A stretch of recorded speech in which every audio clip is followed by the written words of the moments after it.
Welcome to Tell Your Story. I am your host Kai, and today's guest is Letitia. Letitia, welcome to Tell Your Story, and thank you for sharing your story with us today. Thank you for having me here today. Let's dive into the first question. How old are you? I'm 21. And do you have any siblings? Yes, I have a half sister. Her name is Rochelle, and she lives in Boksburg, and she's on my biological father's side. And then I also have a half brother on my mother's side, and he's also in Rustenburg. His name is Leon. Have you ever met her? Yes, we grew up together, me and my brother. We grew up together with my stepdad and my mother. And my biological father, he wasn't part of my life. And there was always this old lady that came to visit us, and I was always calling her auntie, auntie, auntie.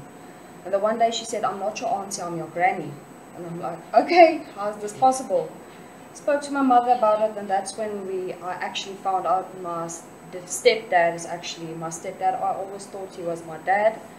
And just a few months after that, my biological father passed away. So he already was married with another woman, with my sister, Rochelle. What is your relationship with your parents from as a child? From as a child, I won't say there's any relationship. In my early years, I was a mommy's girl. Everything went around me and my mother. But my stepdad, I never had a relationship with him because of a very bad abusive past and alcohol and all those kind of things. And as I moved into high school, my relationship with my mother also it faded away completely because I had a new insight about life and all those kind of things. So the relationship, there never was really anything to talk about. Do you have any role models? Oh, yes, I would say my grandfather who passed away in 2012. He was my role model because he always saw the good in everything. He taught me everything about woodwork and working in cars and to be myself no matter what people say it's for boys or you're a girl, you need to do this, you need to dress like that. He was my role model. Okay. Did you spend much time as a child with him? Yes, we stayed with them most of our lives. We would move out of Richards Bay to Newcastle for a year, then we'll come back. We'll go to Pretoria for a year, come back. So we always came back to them. And so I basically grew up with them, and he was always there. He was that role in my life. He played my dad when my stepdad couldn't fill the role for me. Why did you guys continuously move from town to town? My stepdad has had a drinking problem, a very bad severe drinking problem. So every time when he goes to work, he will say he'll be working, but he'll actually be sitting in a bar drinking, and that's when my mother will come and fetch us at home, and we'll start going from bar to bar looking for my dad. Me and my brother, as young as we are, were walking with my mother in the bars looking for my dad. And that would be in the middle of the week, and then he'll lose his job, and at the end of the day we'll have to come back to a place where we know we'll have a home. You always refer right now as dad, but you say that obviously with what has gone through, do you just say dad because it's easier, or is it that your relationship with him has improved to call him dad again? Yes. Okay. I see him for the first time in my life. I can actually say I see him as a father figure in my life. What is your relationship status? I'm married to my wonderful husband. I met him in 2015. We met in church. And we were together for about 3 years, and I had my son, Luan the Cook. He's 3 years now, next month he's turning 4. And we got married in 2018 in court, and 2019 we had our big white wedding. Oh wow, wow, wow. For him, obviously you have a child. So what was it like for him to adapt being a father? It was very hard for us because of my circumstances at home. Every time my dad would start drinking and he'll get a bit of aggressive, it was easy for me. I'll just phone John and tell him, listen, can you come and visit? And if he's there, my dad would be quiet. He wouldn't do anything. And so John, he got a job in Newcastle and he had to move. and I didn't think I'm gonna make it without him. I was grade 10, and I got in the car with him. My mother dropped me off by the school gate in the front. I walked in the schoolyard, back out the other gate, got in the car with John, and I drove to Newcastle. I ran away. I only went with him with only my school clothes. I didn't take anything else with me. So obviously with that, my mother said we're not allowed to see each other anymore. So we started doing it secretly. Okay. And that's where Luan came from eventually. So he's the father? Yes. Oh, okay. Wow. Same man. Yeah. And he's been there ever since. When he found out he had to come from Newcastle, so there was always this fight because my mother never wanted us to be together. It was constant, no, he's not allowed to be part of the child's life and everything, and she wanted to keep him away completely. But I fought it out. There was big fights and complications and everything, but eventually my mother, she gave in because she knew. I told her, I grew up without a father. I'm not going to have my son grow up the same way, because I know the hurt and the pain that's caused by that. And for him in the beginning it was okay, but he lost a lot of friends. A lot of his friends stopped contacting him. They never came to visit anymore. So that hit him hard, because as soon as you become a mother or a father, you see who really sticks by your side. Because most people just disappear without a trace. They always say, no, they're going to come and visit, During the pregnancy, all of them always know, I'm going to teach him how to play rugby. I'm going to be the uncle that teaches him how to drink a beer when he turns 16. And when the baby's there, the people disappear. Wow. So that caught him hard, but he couldn't ask for a better father. Because that man and that child, if I had to divorce him, that it will never happen, but if I had to divorce him, I know I would lose my child to my husband. Wow. That's how good a relationship they have. So when did your son actually meet his father, and when you guys moved together?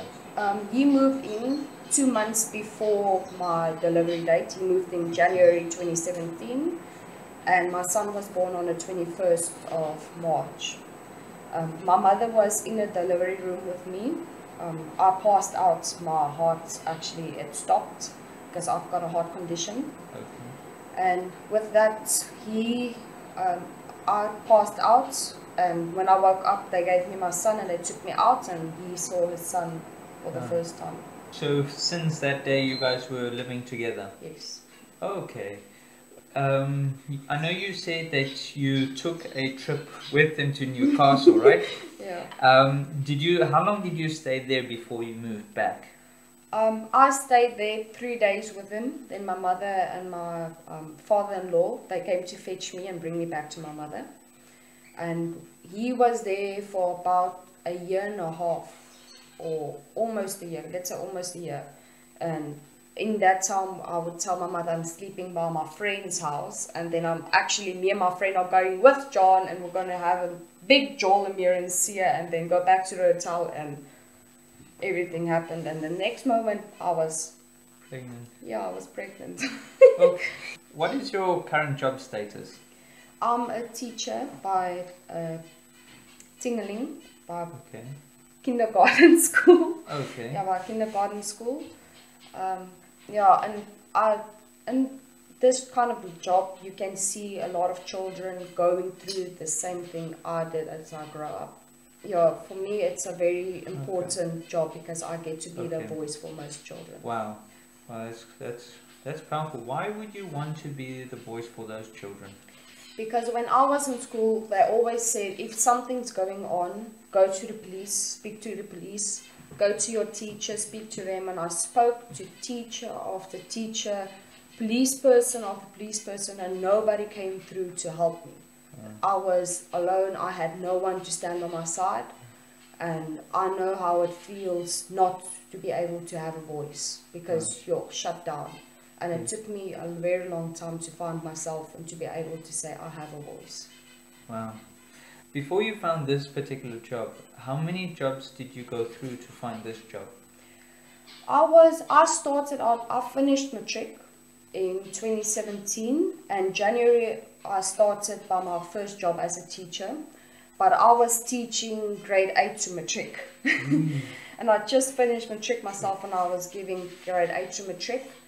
After that, I went into almost like also a teaching job, but I looked after the kids, cooked for them, helped them with homework, so it was more of a nanny job or open job.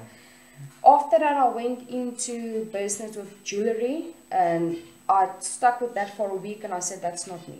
Okay. And I went to a water shop. I was there for about 3 months, and I said, it's not me. And eventually I went back to teaching, and that's where I stuck, and that's where I stayed. How long have you been working at Tingaling? I would say 2 years, almost, but just over 2 years now. Okay. What's it like having the courage to figure out that this is not your job and you're going to resign and move on to the next one? It was very hard because at that moment I had my son. He was only a baby still, and I still had to figure out what it was to be a mother and how to do it and all these kind of things. And I had the fights with my family, so everything was, it was hard. So when my husband, he was the one that stood me through, because he was the one saying, if you don't like it, leave it. Go find something you enjoy. Don't get stuck and you're going to be unhappy. Because he knows at the end of the day, if I'm not happy and I come home, it's going to be a fight. Because, and he knows the happiness is more important.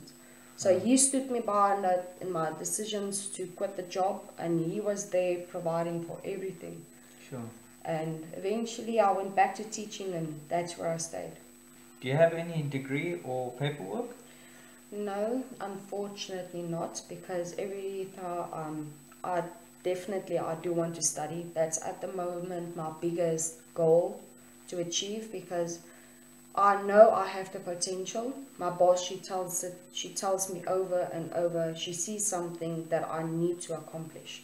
And I know I've got it in me, because I went through what I went through for a reason. Sure. God sent that on my path for a reason. He wouldn't have put me through it if he knew I wasn't strong enough to survive.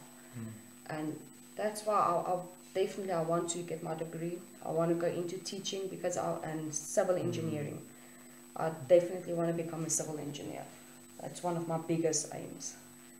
Why would you want to do two different careers in two opposite careers? Because I believe you always need to have a backup plan. Because where I grew up, if you didn't have a backup plan, you were in your knees, stuck in the trouble. Okay. So I was just taught, you do what you love, and you have something as a side job. Because at the end of the day, even if I just go to university and I study about it and I don't become it, I can always start my own business with it. So there's always that step further to help me in the future with something. Okay. Yeah. If you found your passion in looking after children and being the voice for children, why would you want to have a backup in civil engineering? Because civil engineering, with that, I've got it, I won't say talent, but I'm very good with it. Like in the high school, I won the civil engineering trophy. I'm the first girl to take the trophy, and I broke the record on the trophy as well. And at the end of the day, if I be the voice, and I go out to be a speaker and everything, and I be the voice for children that need to be the voice, and I have my civil engineering on one side, if I start my own business, one day if I pass on, my son will always have something left. Because if I'm the voice and I pass on, tomorrow, the next day, I put a new teacher in my place and they forget about me. But with my business, civil engineering business I want to start, my son will be able to take it over, and he will have something to rely on when I'm not there. Okay, I understand.